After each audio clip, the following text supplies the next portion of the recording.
sunlight hurts my eyes. And there's this program that they were, I don't know if any of you guys have heard of Sigur Rós.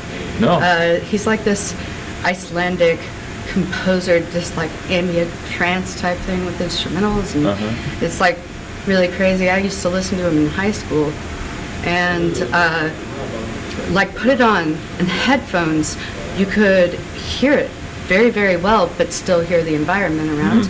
You can see what's going on in the goggles, but still see what's around, so you're still participating. Gotcha. And what happened was with the music, which, you know, is really fantastic and out there, there was this glowing, growing garden all around. Okay. And it was just like going out of the furniture, out of the floor. He had his dog running around, out of the dog. And like, I was just, it was so beyond me that I was just like hanging out on his floor, and I'm just like grabbing after things because it has a sensor that it recognizes movements and builds off of that. So I'm just like grasping at the fairy garden. Yeah. And, Well, when you think of the oh my God. applications of something like that for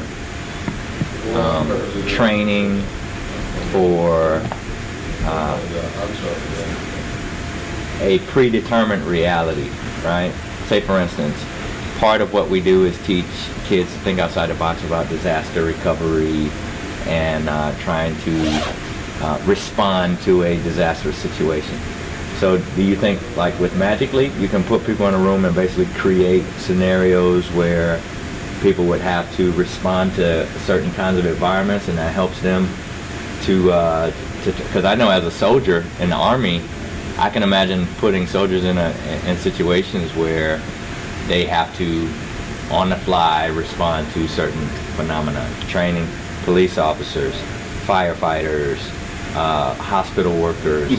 So as you think about, you know, beyond just the game and the gee whiz part of it, the ability to create real world scenarios and then allow people to train in that environment, I imagine that being very powerful. Yes, in fact, actually, they already have certain aspects of that, where you have Sketchfab that's already actually working with those things already, that already have those models in place.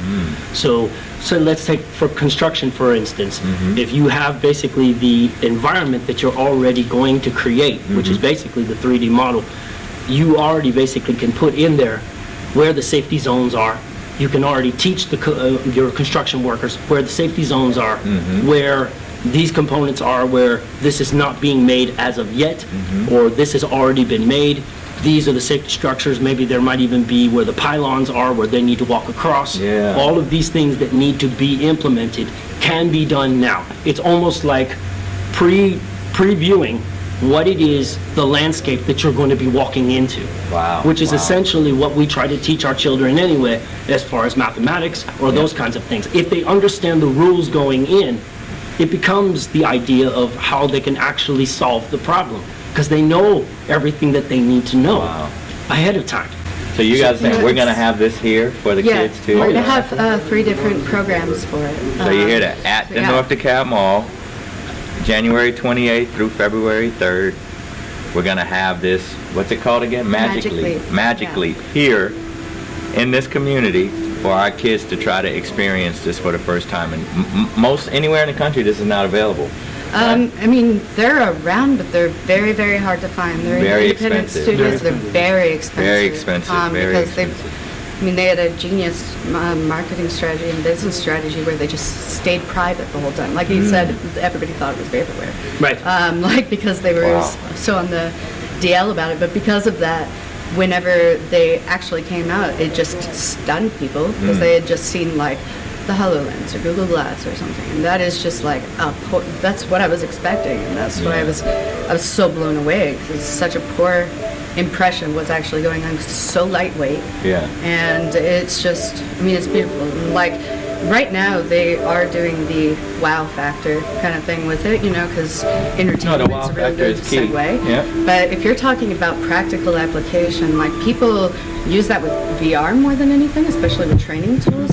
But for some reason, the first thing that I thought about when you mentioned that for disaster relief is, you know, when I was a kid, and you come from California, but we don't have earthquakes here. Yeah. Right. And so I would see it on the TV, Well, we just and I'm had just one. like, oh yeah, but I didn't wake up. Yeah. So Right. like, just Not so I real don't wake earthquakes, up. not Yeah, it California doesn't type count. earthquake, yeah. If the ground is not breaking, but that's the point is, I was always terrified of this imaginary earthquakes that would never happen because I Yeah. saw it on the TV. And if you have an app like this, the first thing I imagine with disaster relief is just seeing cracks in the wall all of a sudden, or across the ground. And then Yeah. I think, okay, well, we have to go to the doorway, Yeah. right? And so that might glow a Yeah. little bit. It'll recognize it with a sensor, Yeah. you know? I mean, everything from